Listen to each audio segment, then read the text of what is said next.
আসসালামু আলাইকুম ওয়া রাহমাতুল্লাহি ওয়া বারাকাতুহু। আলহামদুলিল্লাহি রাব্বিল আলামিন ওয়াস সালাতু ওয়াস সালামু আলা রাসূলিহিল কারীম ওয়া আলা আলিহি ওয়া সাহবিহি আজমাইন। যারা এই ঠান্ডাতে বৃষ্টিতে এখানে এসেছেন এবং যারা আমাদের আপ্যায়নের ব্যবস্থা করেছেন, আল্লাহ তাদের আপ্যায়নের ব্যবস্থা করুন। এবং যারা কিছু মানুষকে খাইয়ে এই দার্সের আয়োজন করছেন বা করেছেন, আল্লাহ তাদের রুজি রোজগারে বরকত দিন। আজকে আমাদের আলোচ্য বিষয় হল মেহমান নেওয়াজি, দাওয়াত ইত্যাদি। এই খানপানের ব্যাপারই, কিন্তু অন্য টাইপের। বাহির থেকে যে লোক আপনার সাক্ষাৎ বা সাহায্য কামনা করে আপনার কাছে আসে, আপনার কাছে মেহমান হিসাবে আসে, সে বহিরাগত অতিথি আপনার মেহমান, যাকে জিয়াফত অথবা দাওয়াত দিয়ে আপনি আপ্যায়ন করতে চান, সেও আপনার মেহমান। কোনো অপরিচিত লোক হতে পারে, গ্রামের ইমাম সাহেব হতে পারে, আপনার সঙ্গে আত্মীয়তা নেই, কিন্তু হুজুর আমার বাড়িতে ডাল ভাত খাবেন, তাহলে সে আপনার মেহমান হয়ে গেল। কোন মিসকিনকে আপনি খাওয়াবেন, আপনি জানেন যে তার ভাত জোটে না বা তার খাবার জোটে না, তাকে আপনি বললেন ভাই আমার বাড়িতে একবেলা খেও, সেও আপনার মেহমান হয়ে গেল। সে হবে মেহমান, আর আপনি খাওয়াবেন, আপনাকে কি বলা হবে? মেজবান। দুটি ফার্সি শব্দ, তো মেহমান আর মেজবান। আপনার জন্য মেহমান নেওয়াজি অর্থাৎ মেহমানের খাতির করার গুরুত্ব কি ইসলামে, সেটাই জানব। আপনি যদি কারোর সাথে মেজবানি করেন, গুরুত্ব কি? রাসূলুল্লাহ সাল্লাল্লাহু আলাইহি ওয়াসাল্লাম বলেছেন, মান কানা ইউমিনু বিল্লাহি ওয়াল ইয়াউমিল আখির ফালইউকরিম যায়ফাহ। যে ব্যক্তি আল্লাহ ও পরকালে বিশ্বাস রাখে, সে যেন তার মেহমানের খাতির করে। তার মানে মেহমান যখন আসবে, তার আপনি যথাসাধ্য খাতির করবেন।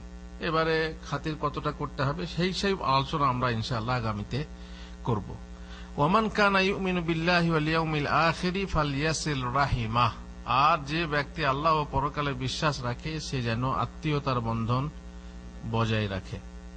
ওয়ামান কানা ইউমিনু বিল্লাহি ওয়াল ইয়াউমিল আখিরি ফালইয়াকুল খায়রান আও লিয়াসমুত। আর যে ব্যক্তি আল্লাহ ও পরকালে বিশ্বাস রাখে, সে যেন ভালো কথা বলে নতুবা চুপ থাকে, কথা বলে না। এই হচ্ছে আমাদের হাদিসের প্রথমাংশ, যেটা হলো সে যেন মেহমানের সম্মান করে, মেহমানের খাতির করে।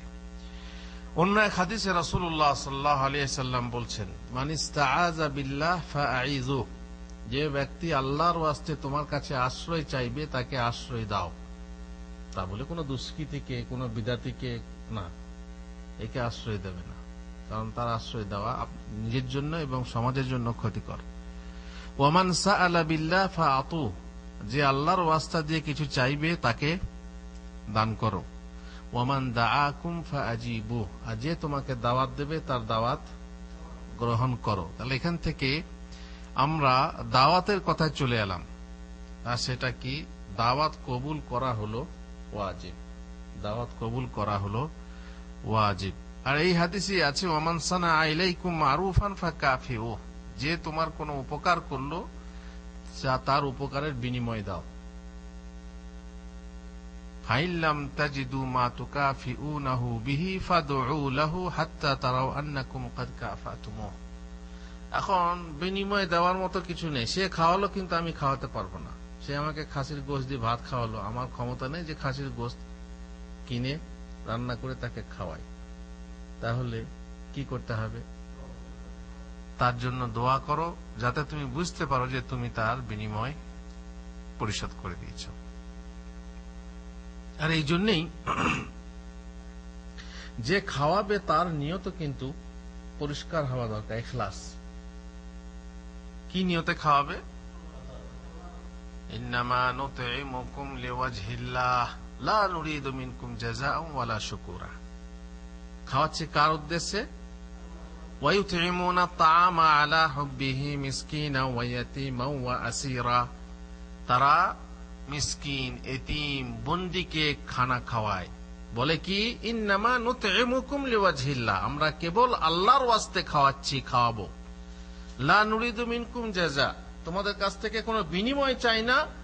ওয়ালা শুকরান, শুকরান বলবে, শুকরিয়া আদায় করবে, এটাও চাই না। তার মানে মনের ভিতরে কোনোটাই থাকলে হবে না। তবুও যে ব্যক্তির প্রতি কোনো উপকার করা হবে, যাকে খানা খাওয়ানো হবে, তার উচিত হলো যে তার বিনিময়ে তাকে খাওয়াবার চেষ্টা করবে,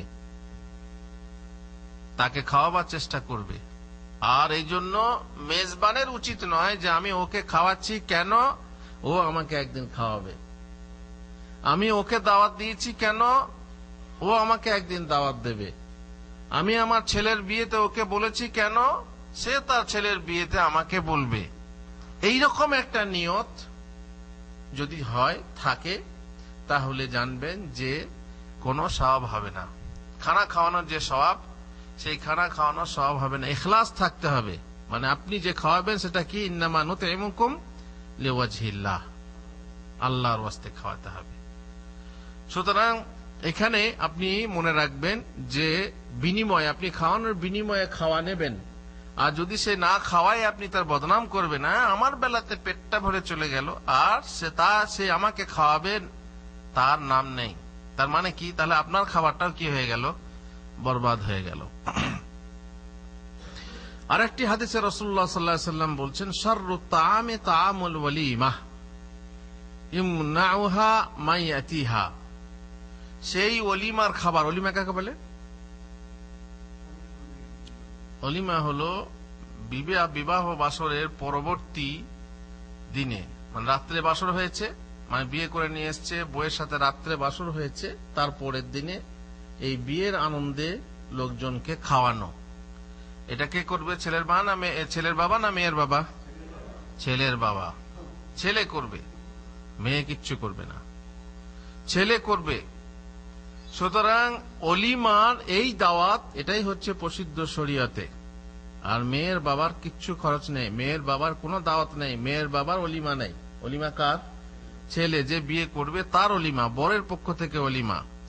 বলছেন রাসূলুল্লাহ সাল্লাল্লাহু আলাইহি ওয়াসাল্লাম, এই অলিমার খাবারও নিকৃষ্ট খাবার, যে খাবারে তাদেরকে ডাকা হয় যারা খেতে চায় না, আর তাদেরকে ছেড়ে দেওয়া হয়, ডাকা হয় না যারা তা খেতে চায়, যারা মুখাপেক্ষী, অভাবী, যাদের খাবার জোটে না তাদেরকে ডাকা হয় না, আর যারা খেতে পারে না, তাদের যা আছে খেতে পারে না, তাদেরকেই ডাকা হয়। আর শেষকালে হাদিসে রাসূলুল্লাহ সাল্লাল্লাহু আলাইহি ওয়াসাল্লাম, ওয়ামান লাম ইউজিবিদ দাওয়াহ, আর যে ব্যক্তিকে দাওয়াত দেওয়া হলো কিন্তু দাওয়াত কবুল করলো না, ফাকাদ আসাল্লাহ ওয়া রাসূলাহ, সে আল্লাহ এবং তার রাসূলের নাফরমানি করলো। দাওয়াত দেওয়া হলো, কবুল করলো না, সে আল্লাহ ও তার রাসূলের নাফরমানি করলো।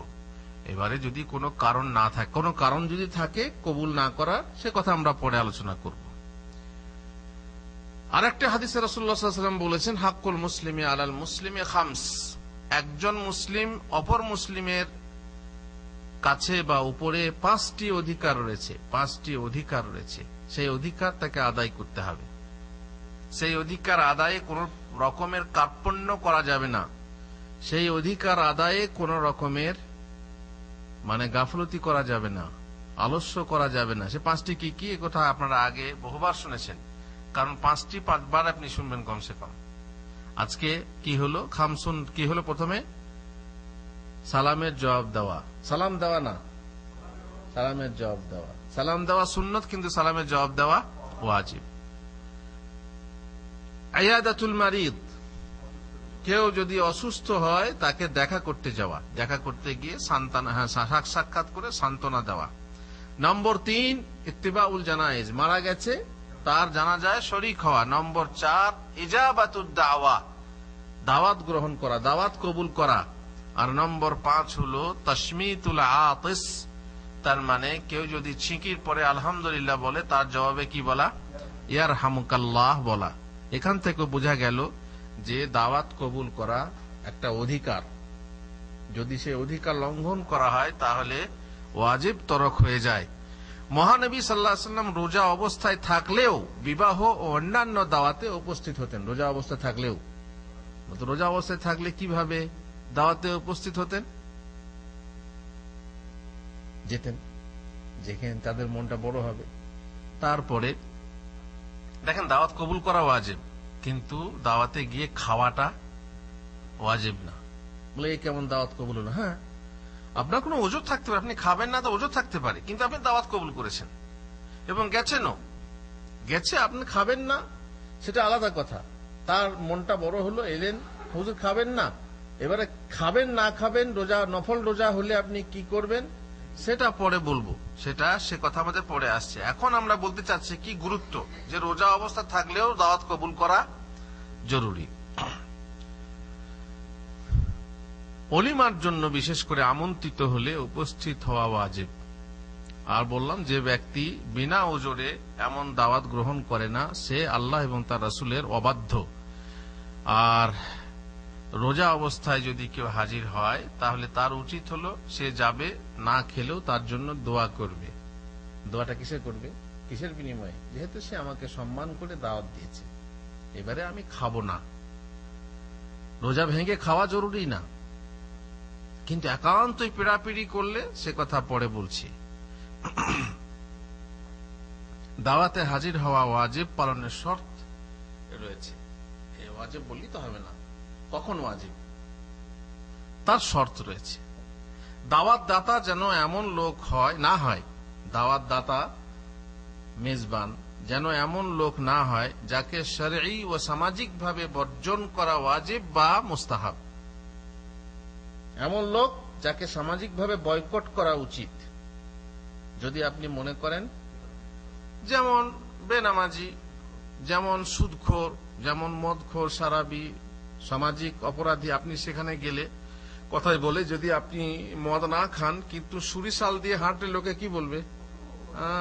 দেখ, লম্বা লম্বা কথা বলে ওর বাড়িতে দাওয়াত খেয়ে চলে এলো, বলবে না? বলবে না।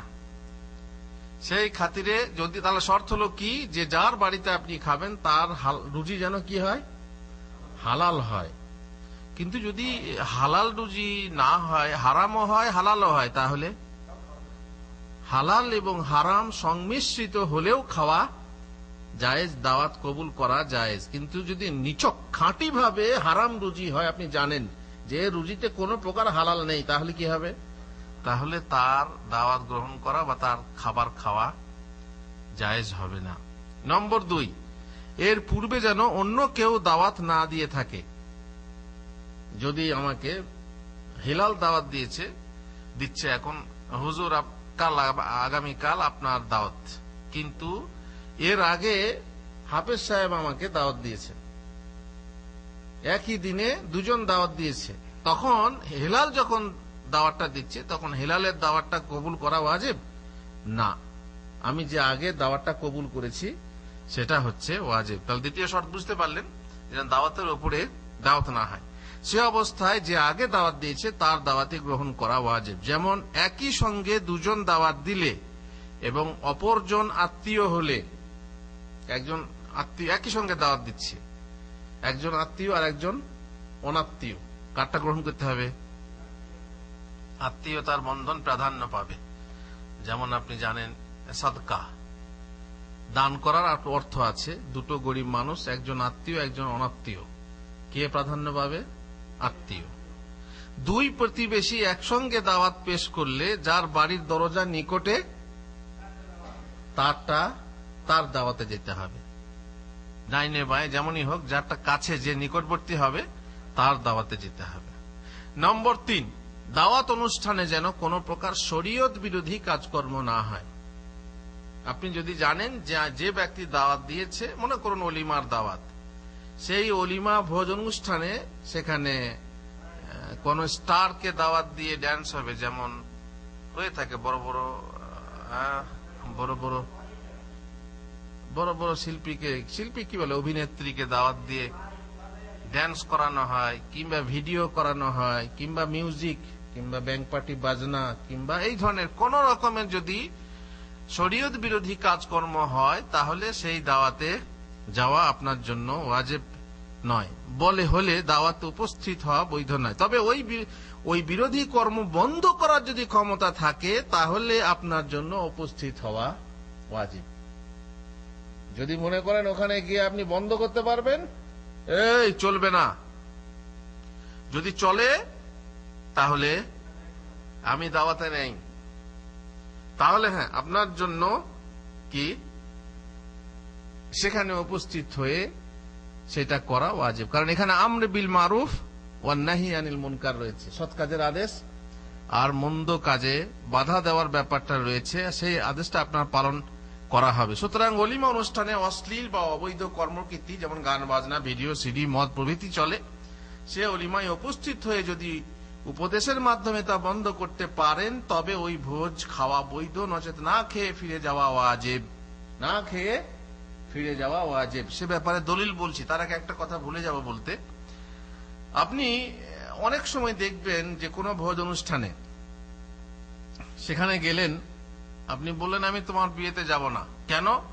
না তোমার বিয়েতে এই ব্যাপার আছে। ক্লিয়ার বলতে হবে, আপনি তো বন্ধ করতে চাচ্ছেন। এখন বন্ধ করছেন, কিন্তু সমস্যা হচ্ছে যে যদি আবার আপনার পাছাতেই গু থাকে তাহলে তো মুশকিল। তাহলে আপনি কি করে বলতে পারবেন স্পষ্ট করে? কি করে বলবেন কেন আসবে না আমার দাওয়াতে?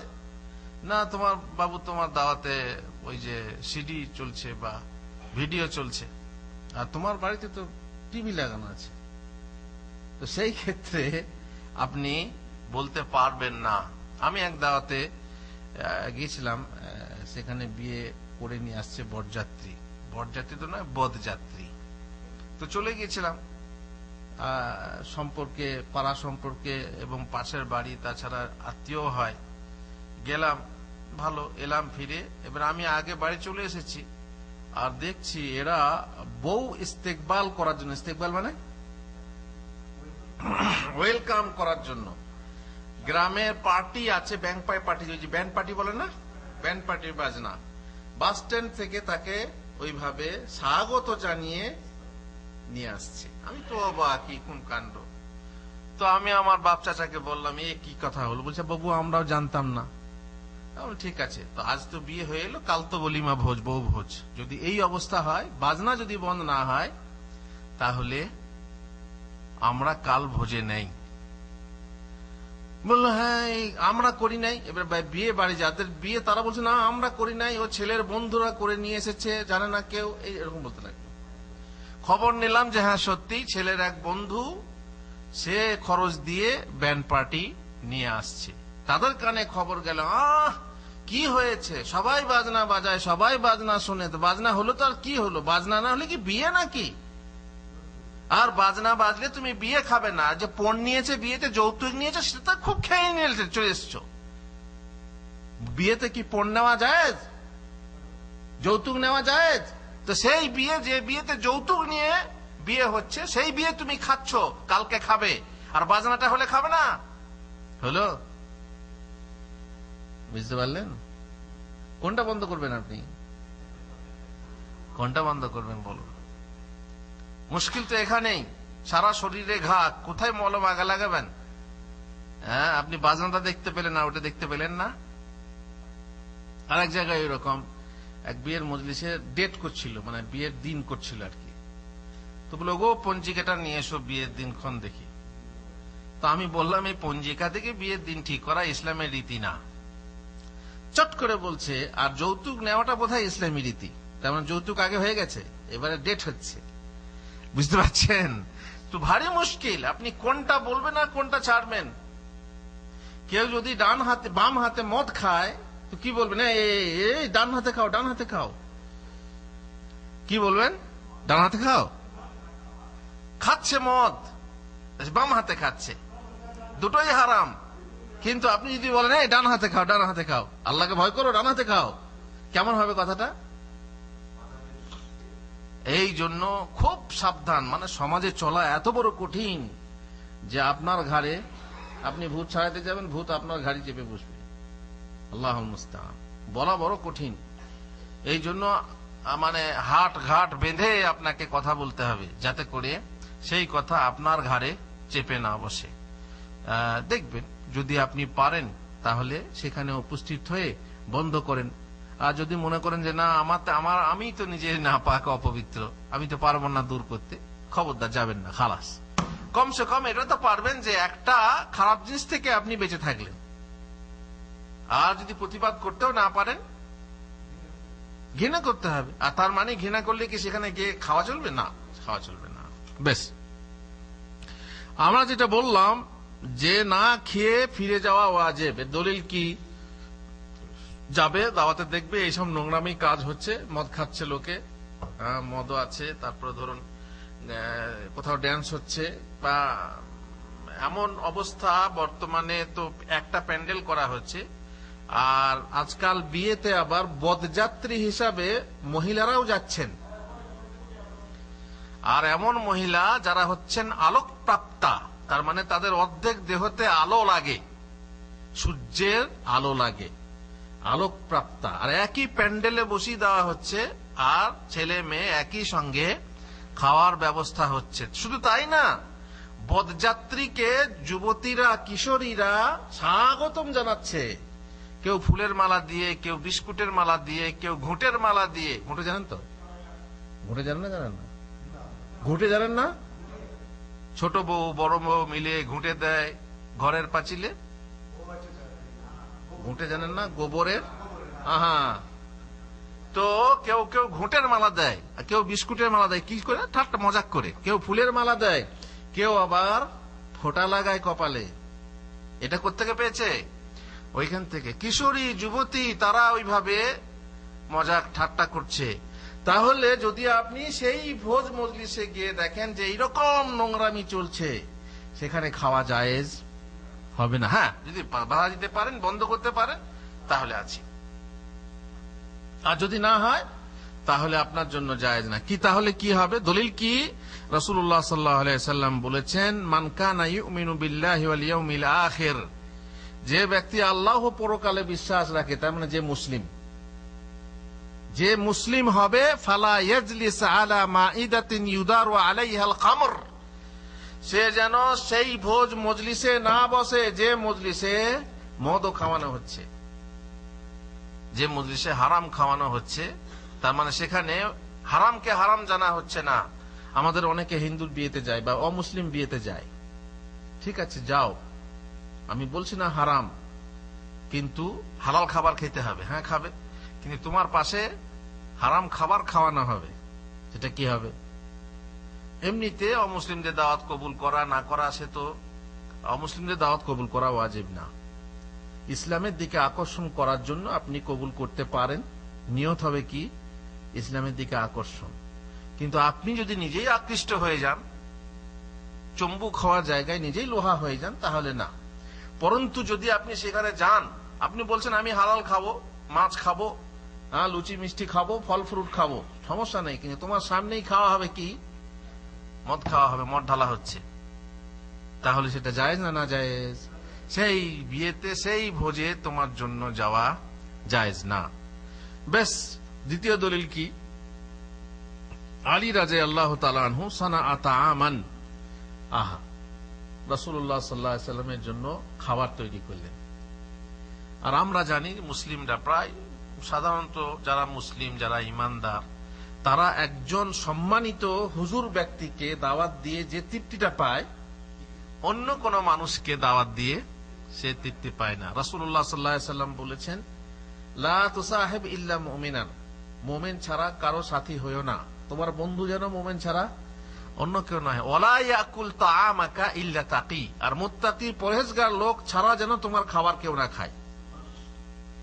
আরে রাখো তোমার সাত গোষ্ঠীর বন্ধু, নামাজ বেনামাজি, সে কাফের, সে অমুক, সে ফাসেক, তাকে তুমি দাওয়াত দিয়েছো, খাওয়াচ্ছ, খুব খুশি করছো, কিন্তু সবচেয়ে উত্তম হলো যে তুমি একজন প্রসিদ্ধ, বা প্রসিদ্ধ হোক আর না হোক, পরহেজগার মানুষ, তাকে দাওয়াত দিয়ে বাড়িতে নিয়ে এসে নিজের হাতে রান্না করে খাওয়াচ্ছ। এর থেকে বড় তৃপ্তি আর অন্য দাওয়াতে নেই। রাসূলুল্লাহ সাল্লাল্লাহু আলাইহি ওয়াসাল্লামের জন্য খাবার তৈরি করতেন সাহাবারা, আর দিতে পেরে ধন্য। নিশ্চয়ই আমাদের মন প্রাণ মনে হচ্ছে যে রাসূলুল্লাহ সাল্লাল্লাহু আলাইহি ওয়াসাল্লামকে আমরা পেতাম, আমরা নিজের হাতে তার খিদমত করতাম। নিশ্চয়ই রাসূলের কথা তো বলতেই হয় না। যাই হোক, আলী হচ্ছেন চাচাতো ভাই এবং পরে জামাই। জামাই শ্বশুরের জন্য খাবার তৈরি করেছেন। ফাজাআ ফারাআ ফিল বাইতি সিতরান ফিহি তাসাউইর। আলীর বাড়িতে এলেন, বাড়িতে দেখলেন পর্দা টাঙানো আছে, আর সেই পর্দাতে ছবি রয়েছে। ছবি মানে কিসের ছবি? ছবি মানে গাছপালার ছবি না। কিসের ছবি? প্রাণীর ছবি। প্রাণীর ছবি তার মানে হয় কুকুর, না হয় বিড়াল, না হয় বাঘ, না হয় বিভিন্ন রকমের ছবি থাকে, মানুষের ছবি। যাই হোক, আর আমাদের বাড়িতে তো মাশাআল্লাহ উলঙ্গ মহিলার ছবি আছে। যাই হোক, এমন একটা পর্দা যে পর্দাতে ছবি রয়েছে। ফারাজাআ, রাসূলুল্লাহ সাল্লাল্লাহু আলাইহি ওয়াসাল্লাম ফিরে চলে গেলেন। ফাকুলতু ইয়া রাসূলুল্লাহ মা রাজাআকা বিআবি আনতা ওয়া উম্মি। আলী বললেন, ইয়া রাসূলুল্লাহ, আমার মা বাপ আপনার জন্য কুরবান হোক, আপনি ফিরে গেলেন কেন?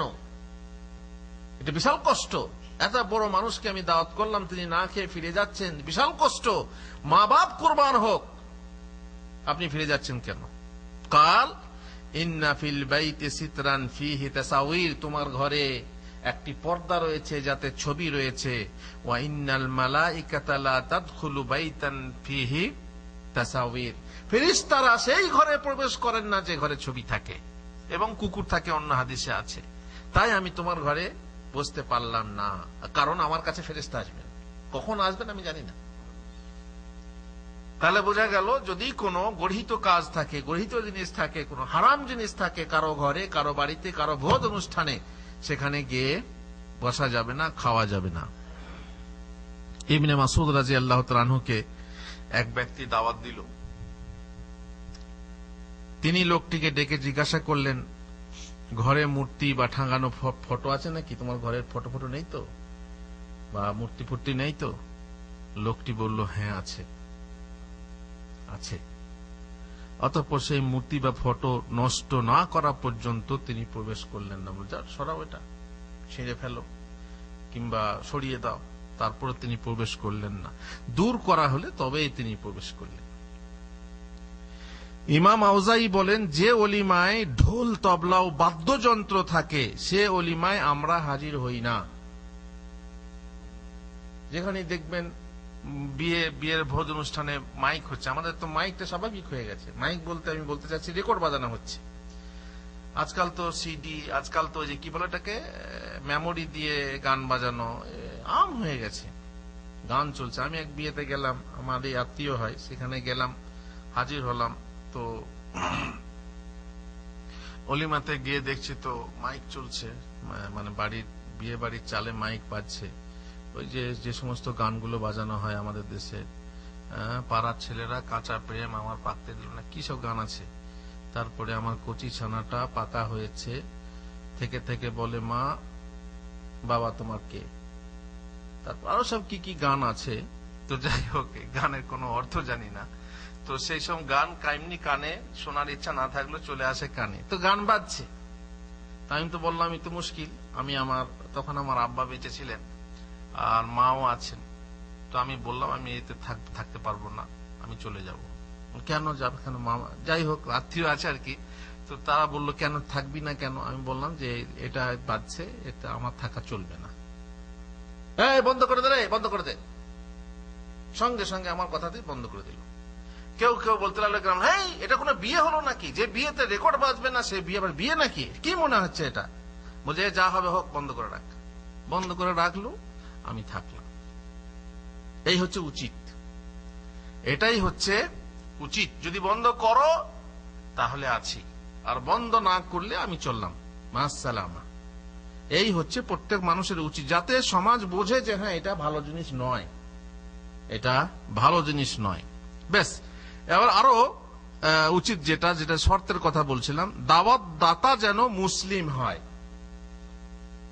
যে দাওয়াত দেবে সে যেন মুসলিম হয়, অর্থাৎ কাফের বা অমুসলিম না হয়, নচেত তার দাওয়াত গ্রহণ করা ওয়াজিব নাই। যেমন একটু আগেই ইঙ্গিত করলাম, যেহেতু মহানবী সাল্লাল্লাহু আলাইহি ওয়াসাল্লাম বলেছেন হাক্কুল মুসলিমি আলাল মুসলিম, মুসলিমের ওপরে মুসলিমের অধিকার রয়েছে কটা? 5টা। অর্থাৎ কাফেরের অধিকার না। এটা কার অধিকার? কেবল মুসলিমের অধিকার। তারপরে আরো একটা শর্ত রয়েছে, দাওয়াত দাতা যে মাল থেকে দাওয়াত খাওয়াবে সে মাল যেন হারাম না হয়। এটাও আমি ইঙ্গিত করলাম আগেই, যে মাল যেন কি হয়, পুরো হালাল না হলেও যেন কিছু বা মিশ্রিত হয়। একবারে খাঁটি হারাম যদি হয় তাহলে তার দাওয়াত গ্রহণ করা বৈধ নয়। তেমনি আর একটা শর্ত হলো, আমি নম্বরগুলো মনে রেখে নি বলে বলতে পারছি না, দাওয়াত গ্রহণের ওয়াজিব পালন করতে গিয়ে যেন অন্য ওয়াজিব অথবা তার থেকে বড় ওয়াজিব নষ্ট না করা হয়। আপনি তার দাওয়াত খেতে গেলেন, আর দাওয়াত খেতে গিয়ে অন্য ওয়াজিব, আপনার বাড়িতে মহিলারা যখন যায়, মহিলারা দাওয়াত কবুল করেছে, দাওয়াত দিয়েছে যেতে হবে, ঘরের অসুস্থ শাশুড়ি পড়ে আছে, আপনি দাওয়াত গ্রহণ করেছেন যেতে হবে, আপনার ঘরে অসুস্থ বাপ বা মা পড়ে আছে, তাদেরকে হাসপাতাল নিয়ে যেতে হবে, আর আপনি চলে গেলেন শালার বিয়েতে, বললেন শালার বিয়ে যেতেই হবে, কিংবা শালির বিয়ে না গেলে হবে না, আর এদিকে বাপ, বাপ তখন কোন শালা, তখন বাপকে ছেড়ে দিয়ে, অসুস্থ বাপকে ছেড়ে দিয়ে আপনি শালির বিয়ে শালার বিয়েতে যাচ্ছেন। কেমন হলো? একটা ওয়াজিব, যেটা বড় ওয়াজিব সেটা ত্যাগ করে আপনি ছোট ওয়াজিব পালন করতে যাচ্ছেন। আসলে আপনি ওয়াজিব পালন করতে যাচ্ছেন না, কি পালন করতে যাচ্ছেন? সামাজিকতা পালন করতে যাচ্ছেন। যে শালার বিয়েতে না গেলে আমার শ্বশুর বাড়ির লোক কি বলবে, আমার বউই বা কি বলবে, এই জন্য আপনি আপনার অসুস্থ মানুষকে ছেড়ে দিয়ে আপনি যাচ্ছেন। যাই হোক, যেন কোনো বড় ওয়াজিব তরক না হয় কিংবা বড় ওয়াজিব নষ্ট না হয়। আর একটা শর্ত, দাওয়াত গ্রহণকারী যেন তাতে ক্ষতিগ্রস্ত না হয়। ক্ষতির শিকার হলে দাওয়াত গ্রহণ করা ওয়াজিব নয়। কেমন ক্ষতির শিকার? কেমন? যেমন ব্যয়বহুল বা দূর পাল্লা সফর, এমন জায়গায় দাওয়াত, আপনি আছেন ঢাকাতে আর আপনার দাওয়াত হচ্ছে চট্টগ্রামে, কত খরচ হয় মোটামুটি?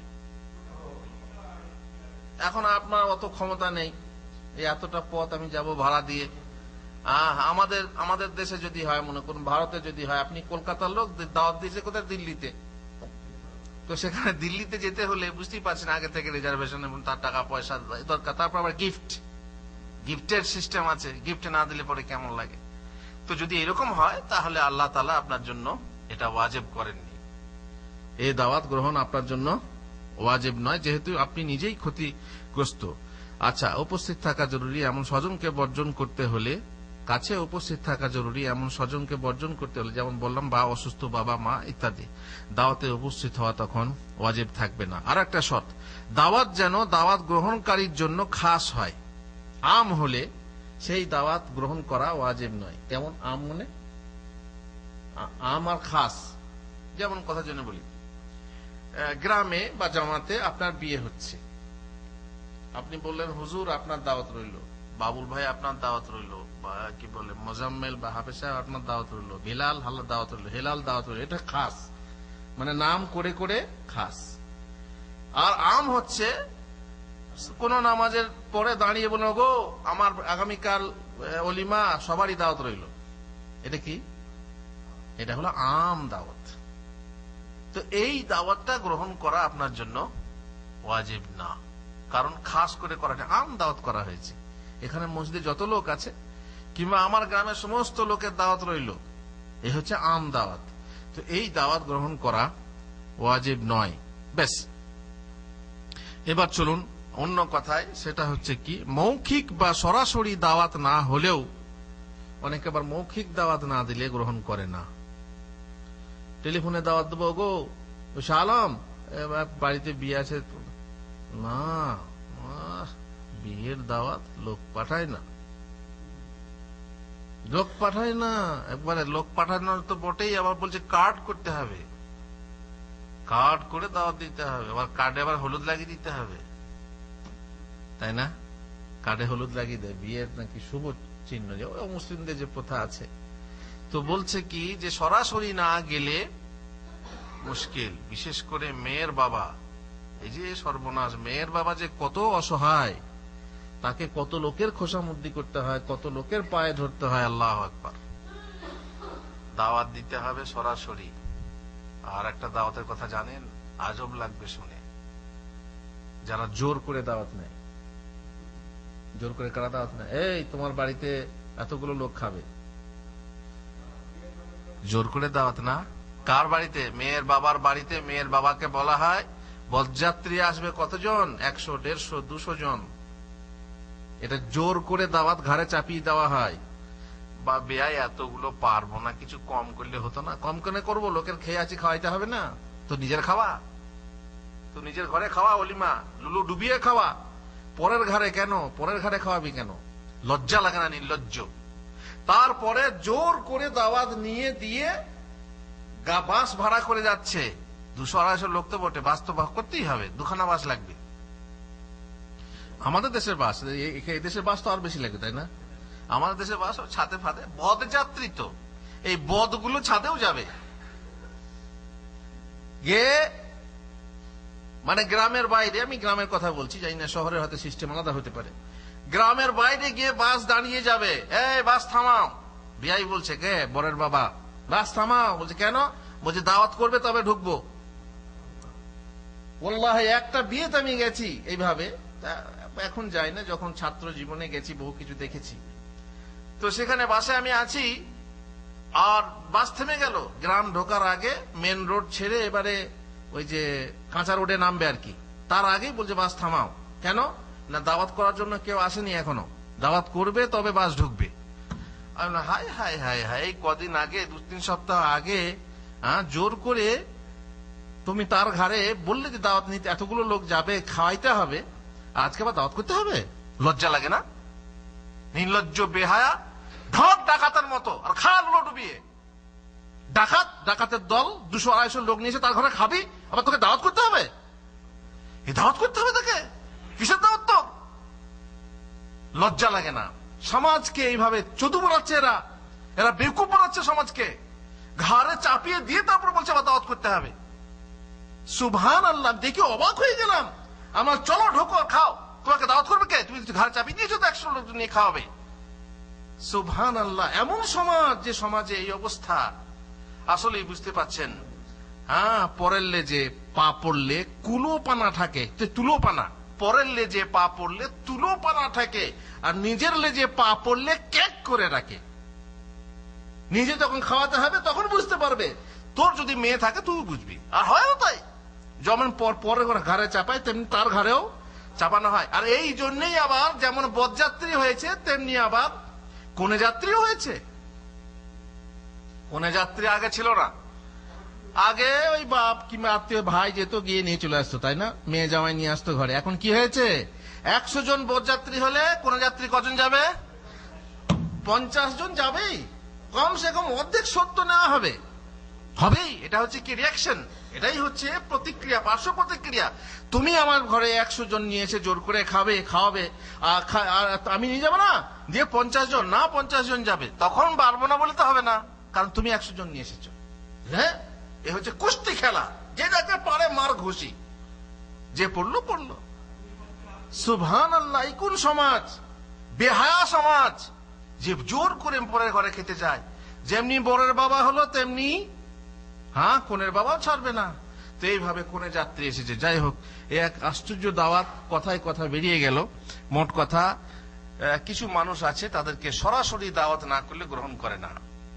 আপনার মেয়ের বিয়ে কিংবা ছেলের বিয়ে গিয়ে বলতে হবে। টেলিফোনে যদি বলি বাদশাহ কালকে দাওয়াত হবে, না, হবে না, যেতে হবে সরাসরি, গিয়ে দাওয়াত দিতে হবে, তাই না? কার্ড দিতে হবে বা হাতে ধরিয়ে, ভাই ছেলের বিয়ে আছে যেও, কি মেয়ের বিয়ে আছে যেও, ব্যাস। কিন্তু ইসলামের শরীয়তে এতে কোনো সমস্যা নেই। এটা লৌকিকতা, এটা হচ্ছে সামাজিকতা। যেমন উপহার নিয়ে দাওয়াতে হাজির হওয়া। উপহার নিয়ে দাওয়াতে হাজির হলে সমস্যা নেই। আপনি একটা খুশির সময় সেখানে আপনি বরকে বা কনেকে একটা উপহার দেবেন, এটা সমস্যা নেই। কিন্তু সমস্যা হলো কখন সমস্যা যখন না দিলে আপনি মাইন্ড করবেন, দাওয়াত খেতে চলে এসেছে, হাতে একটা খালি হাতে চলে এসছে গো, খালি হাতে একটা শাড়ি আনতে পারলো না, আবার যদি কিছু না এনেছে কিছু টাকাও দিতে পারলো না। টাকাও লাগে, টাকাও উপহার নেবে। অবশ্যই এদেশেও আছে, তাই না? এদেশেও টাকা দেখেছি, লৌকিকতা শুরু হয়ে গেছে। সুবহানাল্লাহ। এবার যে মানুষটার হাতে টাকা নেই, খেটে খাওয়া মানুষ, সেই মানুষ দাওয়াতে যেতে পারে না। কি জন্য? এই জন্য যে আমি কিছু দিতে পারবো না, আর সত্যিই যায়ও না। আর গেলেও তাকে ছোট নজরে দেখা হয়, ঘৃণা করা হয়। সমাজ এত নোংরা হয়ে গেছে। কোন কথাটা বলবেন আপনি সমাজে? সুতরাং যারা দিনদার হবে তারা খাওয়াবে কার জন্য? ইন্নামা নুতঈমুকুম লিওয়াজহিল্লাহ, আল্লাহর সন্তুষ্টির জন্য, আল্লাহর চেহারা দর্শন লাভের জন্য আমরা তোমাকে খাওয়াচ্ছি। লা নুরিদু মিনকুম জাযা, কোনো বদলা চাই না, ওয়ালা শুকুর। কে দিল না দিল, যদি কেউ দেয় আলহামদুলিল্লাহ, জাযাকাল্লাহ খায়র, যদি কেউ না দেয় বারাকাল্লাহ ফিক। আমার মনের ভেতরে যেন এই চাহিদাটা না থাকে যে বাসার চলে এলো খালি হাতে, হ্যাঁ কোনো কথা হলো, লৌকিকতাও জানে না, মানে না, না খবরদার না। এই চাহিদা যদি মনের ভেতরে থাকে তা আপনি লোভী মানুষ। সুতরাং আপনি প্রকাশ করলেন না, কিছু বললেন না, যদি মনে মনে থাকে তো আপনি দাবি রাখলেন, এটা কিন্তু ক্ষতি খুবই ক্ষতিকর। সুতরাং কিছু মানুষ আছে সরাসরি গেলে আবার কি হয়, না গেলে দাওয়াত গ্রহণ করে না। কিছু মানুষ আছে যথেষ্ট সময়ের পূর্বে না বললে পরে দাওয়াত গ্রহণ করবেন না। বিয়ের এক সপ্তাহ এখনো বাকি আছে, এক সপ্তাহ আগে এখনো টেলিফোন করলো না, এখনো বললো না, এখনো এলো না, তারপর যদি যাওয়া হয় আপনার দাওয়াত রহিল না, আর হবে না, আমার অনেক কাজ আছে, আগে বললে না কেন? হয় না, হয় না? এই রকম হয়েছে। পাশের বাড়ি, তাকে বলা হলো, তাকে বলা হয়নি আগে, মানে হিসাব ছিল একটা যে আমরা বিয়েতে যথাসম্ভব কম বরযাত্রী নিয়ে যাব আর বেছে বেছে নামাজি দেখে নিয়ে যাব। আপনার প্রোগ্রাম হলে কি হবে? প্রোগ্রাম চলবে, কারণ আপনার বাড়িতেই বেনামাজি, কি করবেন তখন? এখন এ বেনামাজি ছিল আর না ছিল সে যাই হোক, পরিকল্পনাতে ছিল না যে ওকে বলবো, কিন্তু দেখা গেল যে অমুক অমুক লোক আসবে না, তাহলে আমাদের যে সংখ্যাটা টার্গেট ছিল দেখা গেল কি ভর্তি হবে না, তাহলে ওকে বলি। এবারে বিয়ে হচ্ছে কালকে, আজকে বলতে গেছি আর যাবে না, আর যাবে না। কেন যাবে না? আগে বললে না কেন? আগে বললে না কেন? বেশ গেল না কোনো মতে। আর একজনকে গেলাম বলতে, তাকে সে দাওয়াত গ্রহণ করে, হ্যাঁ ঠিক আছে যাব। তারপরে দাওয়াতের দিনে দেখছি আসেনি। কি ব্যাপার, দাওয়াতের দিনে এলো না কেন? তাকে তো দাওয়াত দেওয়া হয়েছিল, তবু এলো না কেন? বলছে বা আমার ভাইকে বলনি তো আমি কেন যাব। লে বাবা, ওকে বলতে হবে, ওর ভাইকেও বলতে হবে। লজ্জার মানে নির্লজ্জতার সীমানা দেখুন কোথায়, যে তাকে বলতে হবে বলে, তাকে বলা হয়েছে বলে তার ভাইকেও বলতে হবে। কেউ বলে কি আমার চাচাকে বলো নাই? এই তো আমার যতটা ক্ষমতা আমি সেই হিসাবে তোমার বংশের মধ্যে আমি একজনকে নেবো না, আমার ভাইকেও বলতে হবে। এরকম হয় না, হয় না? নির্লজ্জ সমাজে এইভাবে দাওয়াতের পরিসর বেড়ে যায়, খরচ বেড়ে যায়, মানুষ যে কত নির্লজ্জ, কত ধৃষ্ট হয়ে গেছে। সুবহানাল্লাহ। দাওয়াতে যদি সরাসরি না যাওয়া হয় তাও সমস্যা নেই, আপনার সম্ভব হয়নি, আমি কারো বেশি সম্মানের উদ্দেশ্যে আমি কাউকে গেলাম, বিশেষ বিশেষ লোকের জন্য আমি গেলাম, ভাই আপনি তো নিশ্চয়ই থাকবেন, আপনি একজন বিশিষ্ট মানুষ, বিশেষ দাওয়াত, কিন্তু তবুও এই আশা করা উচিত না যে তাকে নিজে আমার কাছে আসতে হবে।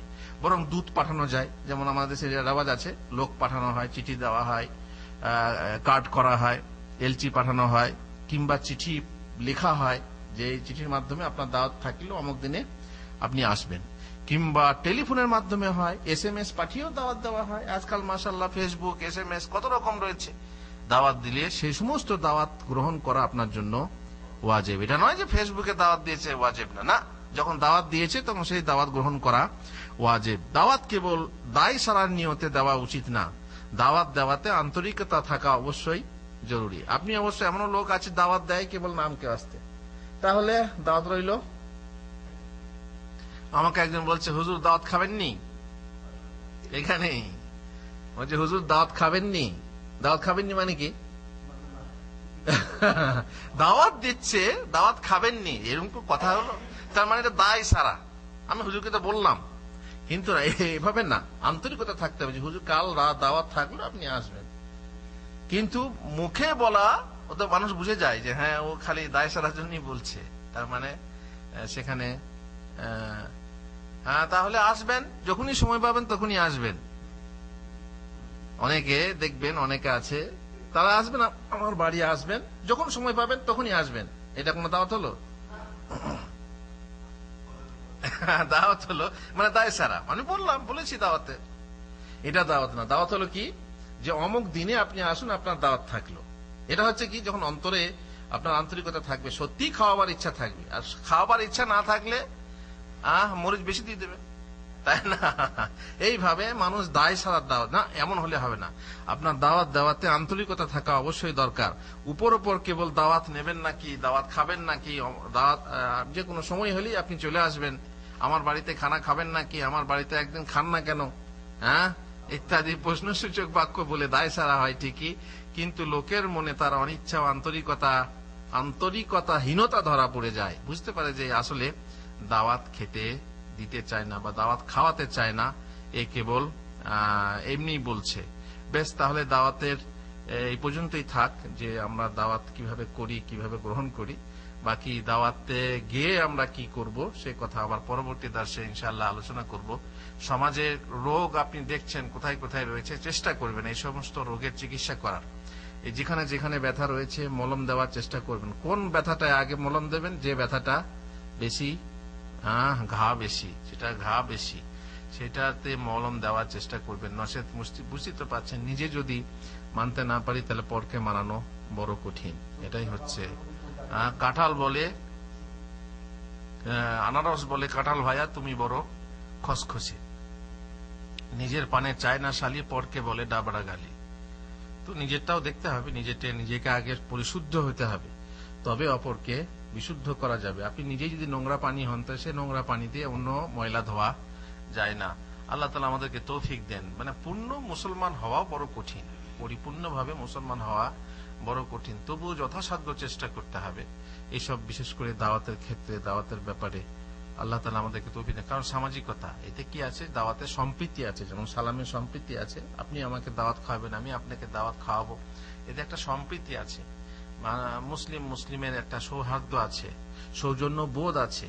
এটা যদি আমরা ঠিক মতো পালন না করি তাহলে নিশ্চয়ই তাতে ক্ষতি হবে। আর ইনশাআল্লাহ বিস্তারিত আলোচনা আমরা দাওয়াত নিয়েই করবো। আল্লাহ তাআলা আমাদেরকে তৌফিক দেন। ওয়া সাল্লাল্লাহু আলা নবিয়িনা মুহাম্মদ ওয়া আলা আলিহি ওয়া সাহবিহি আজমাইন।